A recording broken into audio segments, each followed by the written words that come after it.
एक अंधेरी रात, भादों की अमावस, बादलों की गड़गड़ाहट, बीच बीच में बिजली का चमकना, वर्षा के झोंके, गांव पूरा सोया हुआ, बस नानक के गीत की गूंज। रात देर तक वे गाते रहे। नानक की मां डरी। आधी रात से ज्यादा बीत गई, कोई 3 बजने को हुए। नानक के कमरे का दिया जलता है, बीच बीच में गीत की आवाज आती है।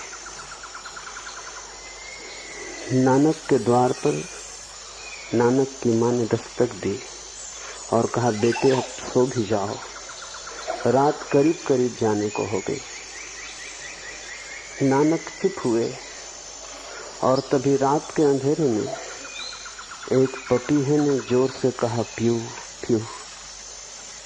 नानक ने कहा, सुनो मां, अभी पपीहा भी चुप नहीं हुआ, अपने प्यारे की पुकार कर रहा है, तो मैं कैसे चुप हो जाऊं? इस पपीहे से मेरी होड़ लगी, जब तक ये गाता रहेगा, पुकारता रहेगा, मैं भी पुकारता रहूंगा। और इसका प्यारा तो बहुत पास, मेरा प्यारा बहुत दूर। जन्मों जन्मों गाता रहूं तो ही उस तक पहुंच सकूंगा। रात और दिन का हिसाब नहीं रखा जा सकता। नानक ने फिर गाना शुरू कर दिया। नानक ने परमात्मा को गा गा कर पाया। गीतों से पता है मार्ग नानक का, इसलिए नानक की खोज बड़ी भिन्न है। पहली बात समझ लेनी जरूरी है कि नानक ने योग नहीं किया, तप नहीं किया, ध्यान नहीं किया। नानक ने सिर्फ गाया और गाकर ही पा लिया। लेकिन गाया उन्होंने इतने पूरे प्राण से कि गीत ही ध्यान हो गया, गीत ही योग बन गया, गीत ही तप हो गया। जब भी कोई समग्र प्राण से किसी भी कृत्य को करता है, वही कृत्य मार्ग बन जाता है। तुम ध्यान भी करो अधूरा अधूरा तो भी न पहुंच पाओगे। तुम पूरा पूरा पूरे हृदय से, तुम्हारी सारी समग्रता से एक गीत भी गा दो, एक नृत्य भी कर लो, तो भी तुम पहुंच जाओगे। क्या तुम करते हो ये सवाल नहीं, पूरी समग्रता से करते हो या अधूरे अधूरे, यही सवाल है। परमात्मा के रास्ते पर नानक के लिए गीत और फूल ही बिछे। इसलिए उन्होंने जो भी कहा है गाकर कहा है। बहुत मधुर है उनका मार्ग, रससिक्त। कल हम कबीर की बात कर रहे थे। सूरत कलारी भई मतवारी, मधवा पी गई बिन तौले। नानक वही है जो मधुआ को बिना तौले पी गए, फिर जीवन भर गाते रहे। ये गीत साधारण गायक के नहीं, ये गीत उसके हैं जिसने जाना है। इन गीतों में सत्य की भनक, इन गीतों में परमात्मा का प्रतिबिंब है। दूसरी बात, जप जी के जन्म के संबंध में। जिस भादों की रात की मैंने बात कही, तब नानक की उम्र रही होगी कोई 16-17। जप जी का जन्म हुआ तब उनकी उम्र थी 36 वर्ष 6 माह 15 दिन।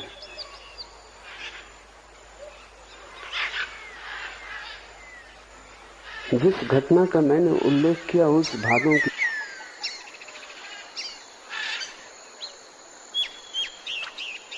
वे साधक थे और तलाश में थे।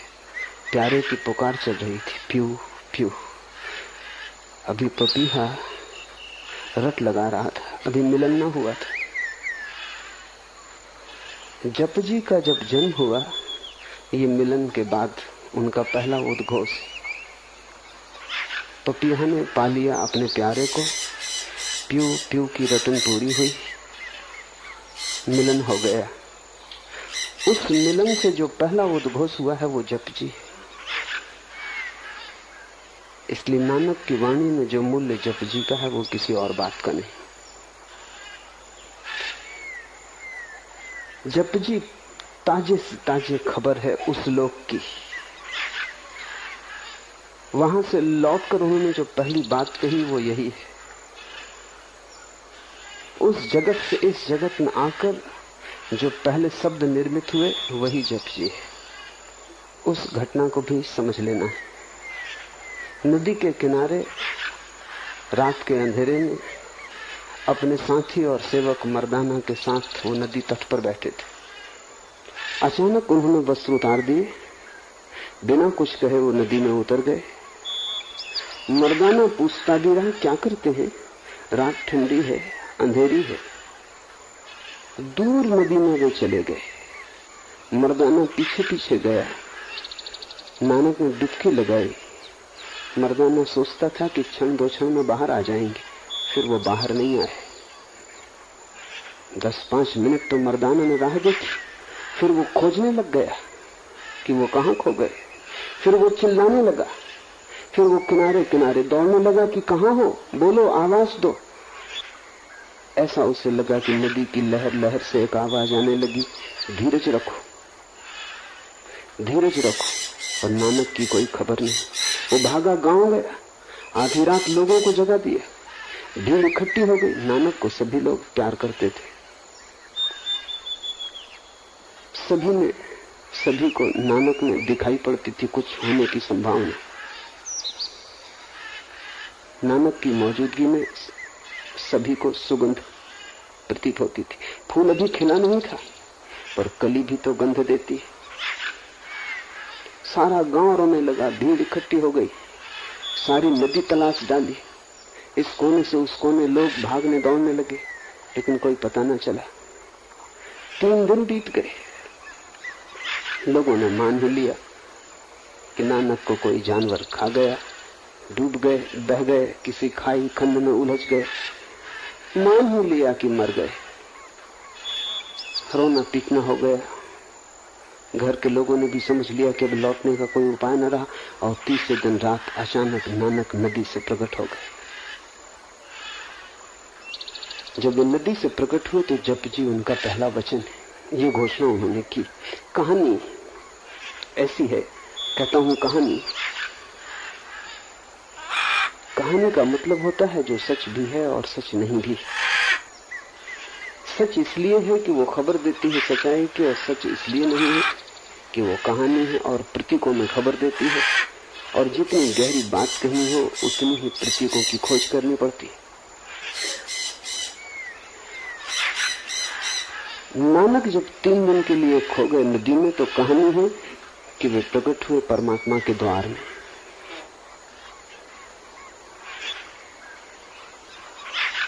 ईश्वर का उन्हें अनुभव हुआ।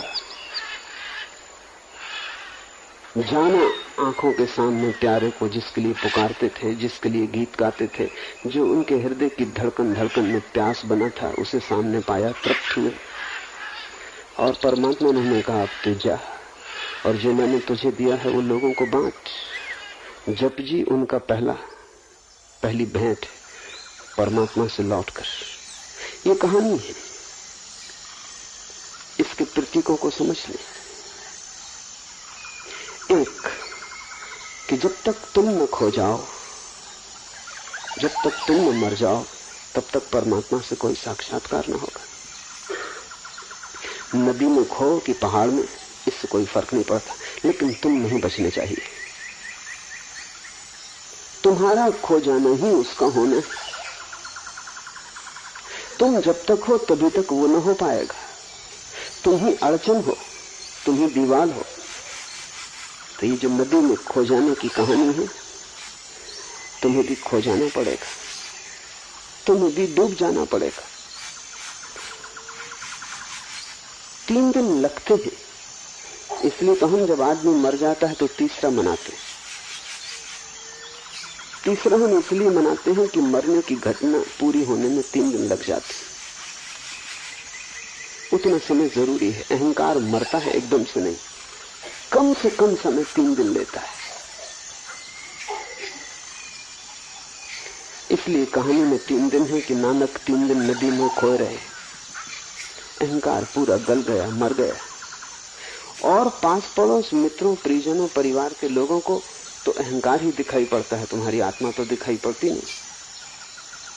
इसलिए उन्होंने तो समझा कि नानक मर गए। जब भी कोई सन्यासी होता है घर के लोग समझ लेते हैं मर गए। जब भी कोई उसकी खोज में जाता है घर के लोग मान लेते हैं खत्म हुआ है, क्योंकि अब ये वही तो न रहा। टूट गई पुरानी श्रृंखला, अतीत मिटा, अब नया हुआ। बीच में 3 दिन की खाई है, इसलिए 3 दिन का प्रतीक है। 3 दिन बाद नानक लौट आए। जो भी खोता है वो लौट आता है, लेकिन नया होकर लौटता है। जो भी जाता है उस मार्ग पर वापस आता है, लेकिन जा रहा था तब प्यासा था, आता है तब दानी होकर आता है। जाता था तब भिखारी था, आता है तब सम्राट होकर आता है। जो भी परमात्मा में लीन होता है, जाते समय भिक्षा पात्र होता है, लौटते समय अपरंपार संपदा होती बांटने को। जप जी पहली भेंट। परमात्मा के सामने प्रकट होना, प्यारे को पा लेना, इन्हें तुम बिल्कुल प्रतीक को भाषागत रूप से सच मत समझ लेना, क्योंकि कहीं कोई परमात्मा बैठा हुआ नहीं जिसके सामने तुम प्रकट हो जाओगे। लेकिन कहना हो बात तो और कुछ कहने का उपाय भी नहीं।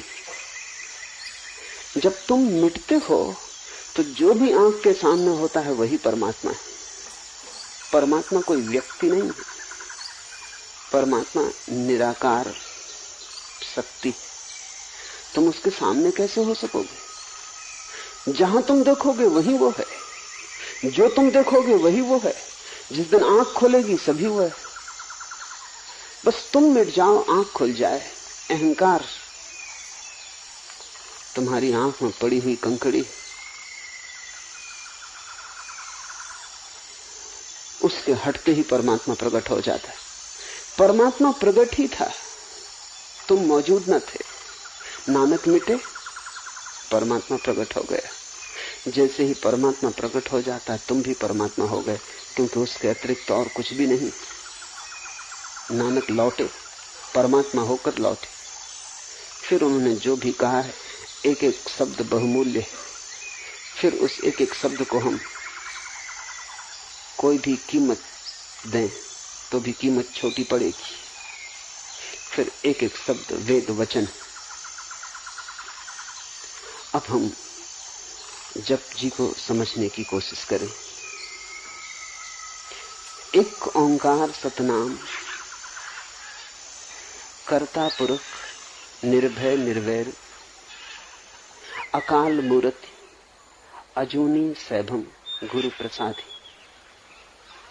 वह एक है, ओंकार स्वरूप है, सतनाम है, कर्ता पुरुष है, भय से रहित है, वैर से रहित है, कालातीत मूर्ति है, अयोनि स्वयंभू है, गुरु की कृपा से प्राप्त होता है।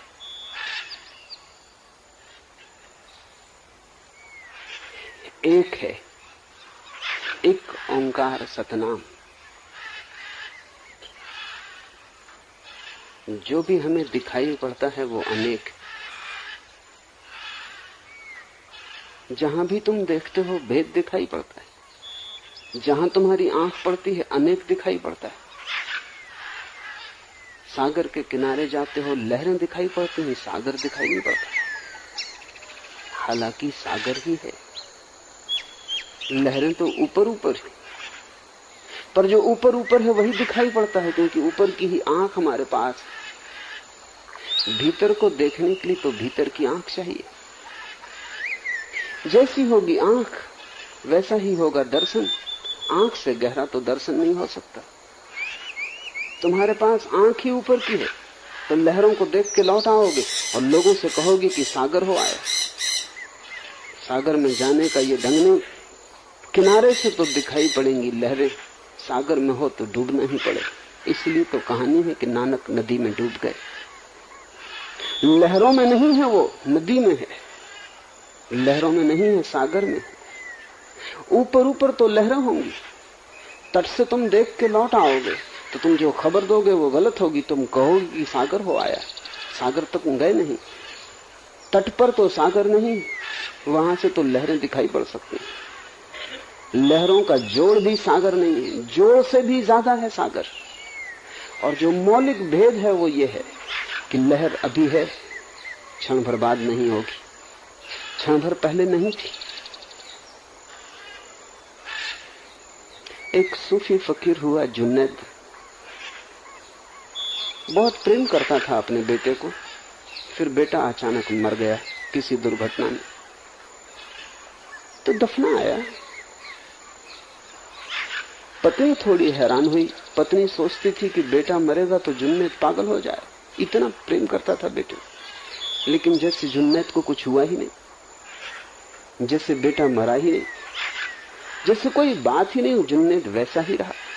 आखिर सांझ होते होते जब लोग विदा हो गए सहानुभूति प्रकट करके, तो पत्नी ने पूछा कि कुछ दुख नहीं हुआ तुम्हें?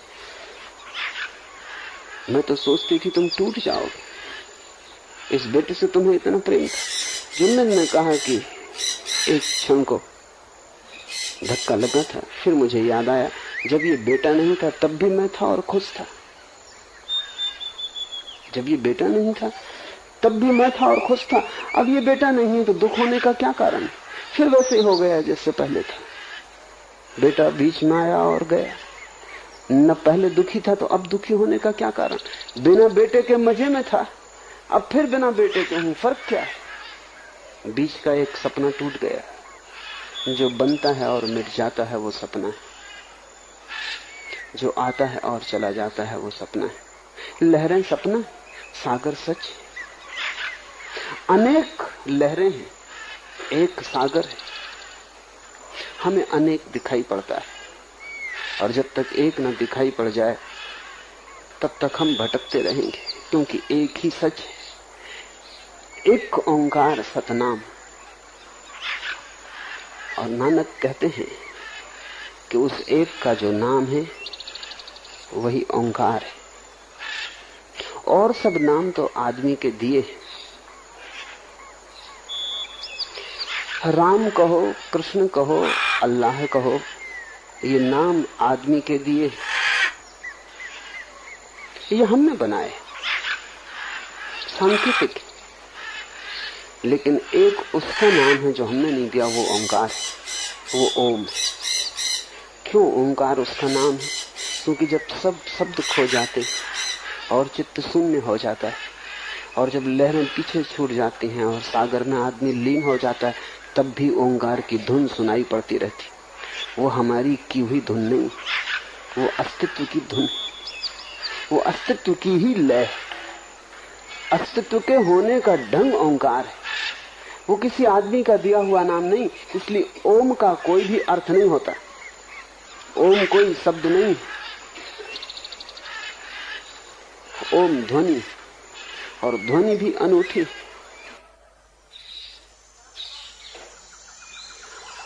कोई उसका स्रोत नहीं,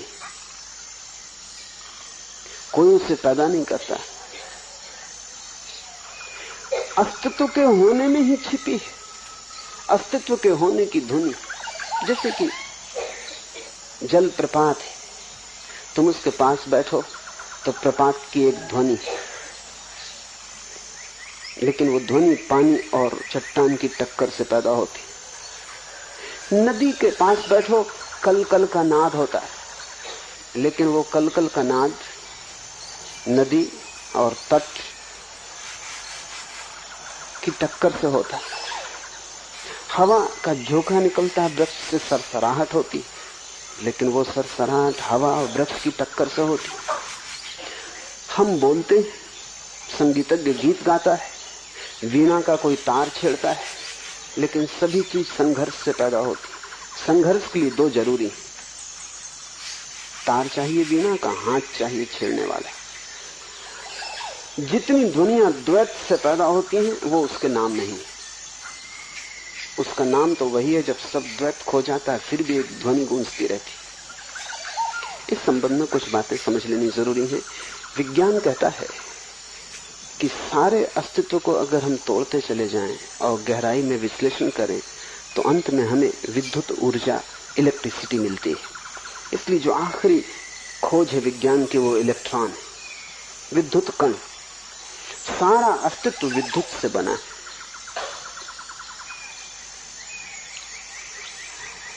अगर हम विज्ञान से पूछें कि ध्वनि किससे बनी है तो विज्ञान कहता है वो भी विद्युत से बनी है।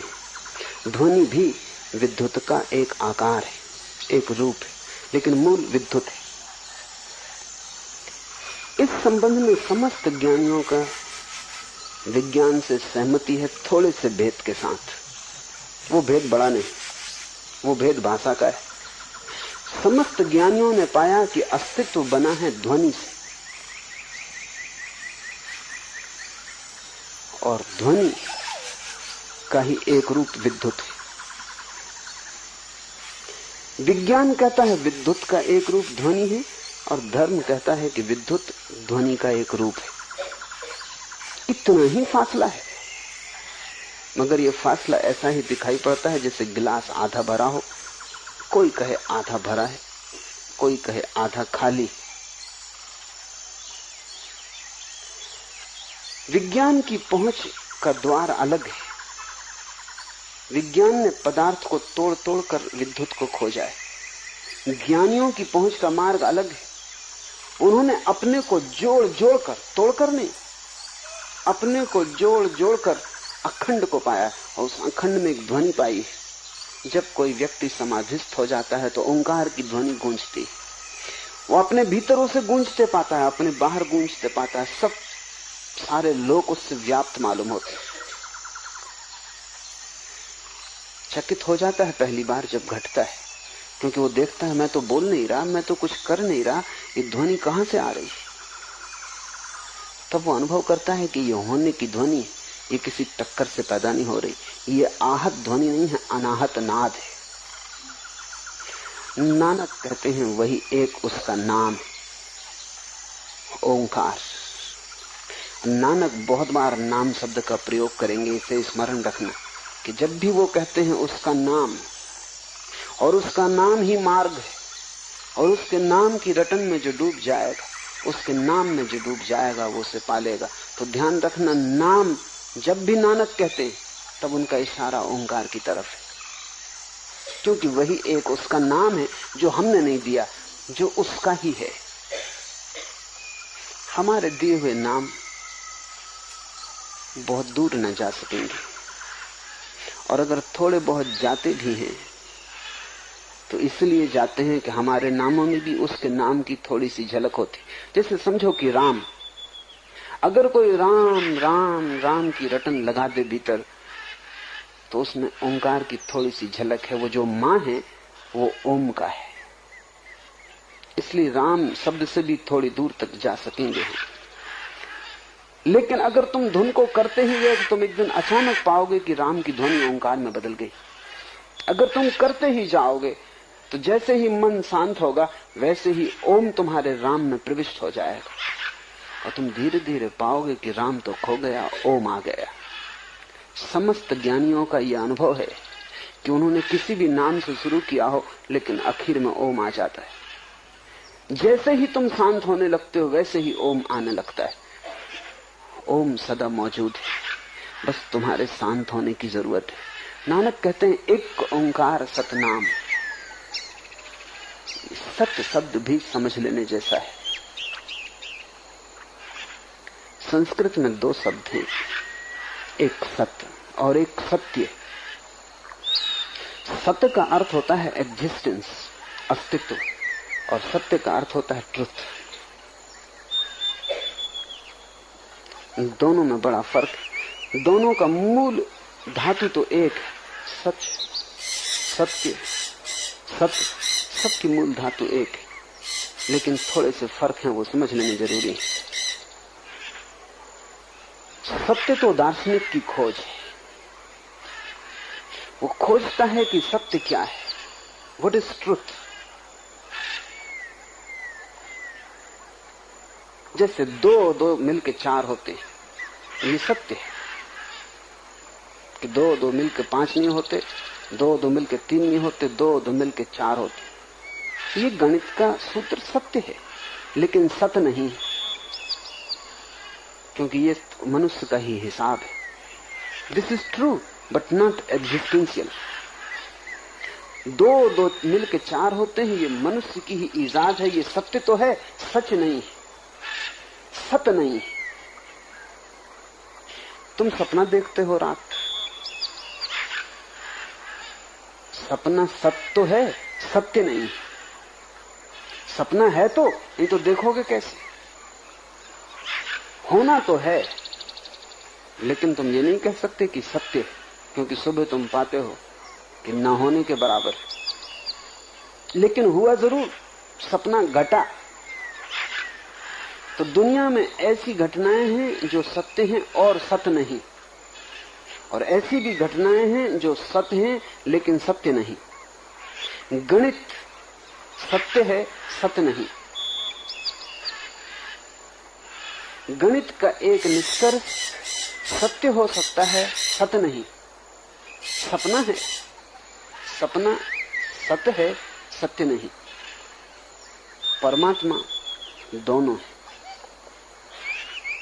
सत्य भी सत्य भी। और इसलिए ना तो उसे गणित से पाया जा सकता, विज्ञान से उसे नहीं पाया जा सकता, क्योंकि विज्ञान खोजता है सत्य को। और न उसे काव्य, कला, आर्ट से पाया जा सकता, क्योंकि कला खोजती है सत्य को। परमात्मा दोनों है, सत्य धन सत्य। इसलिए न तो कला उसे पूरा खोज सकती है और न विज्ञान, दोनों अधूरे हैं। और इसलिए धर्म की खोज दोनों से पृथक है। धर्म उसकी तलाश है जो दोनों एक साथ, जो इतना सत्य है जितना कि गणित का कोई भी फार्मूला, और जो इतना सत्य है जितनी काव्य की कोई भी धारणा। वो दोनों हैं और दोनों नहीं। अगर तुम आधे से देखोगे तो चूक जाओगे, अगर तुम दोनों को मिलाकर देखोगे तो ही उसे पा सकोगे। तो जब नानक कहते हैं एक ओंकार सतनाम, तो इस सत्य में दोनों, सत्य और सत्य, उस परम अस्तित्व का नाम जो गणित की तरह सच है और जो काव्य की तरह भी सत्य है, जो स्वप्न की तरह मधुर और गणित की तरह ठीक ठीक सही है, जो हृदय की भावना की तरह भी है और मस्तिष्क की प्रतीति की भांति भी है। जहां मस्तिष्क और हृदय मिलते हैं वहीं धर्म शुरू होता है। अगर मस्तिष्क अकेला रहे, हृदय को दबा दे, तो विज्ञान पैदा होता है। अगर हृदय अकेला रहे, मस्तिष्क को हटा दे, तो कल्पना का जगत, काव्य, संगीत, चित्र, कला पैदा होती। और अगर मस्तिष्क और हृदय दोनों मिल जाएं, दोनों का संयोग हो जाए, तो हम ओंकार में प्रवेश करते हैं। धार्मिक व्यक्ति वैज्ञानिक से बड़ा वैज्ञानिक, कलाकार से बड़ा कलाकार है, क्योंकि उसकी खोज संयुक्त है। विज्ञान और कला द्वंद, धर्म समन्वय है, सिंथेसिस है। नानक कहते हैं एक ओंकार सतनाम, वह एक ओंकार स्वरूप, वह सतनाम कर्ता पुरुष।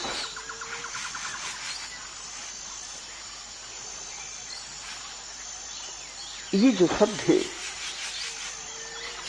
इन्हें ऊपर से समझोगे तो भ्रांतियां होंगी। ज्ञानियों की एक अड़चन है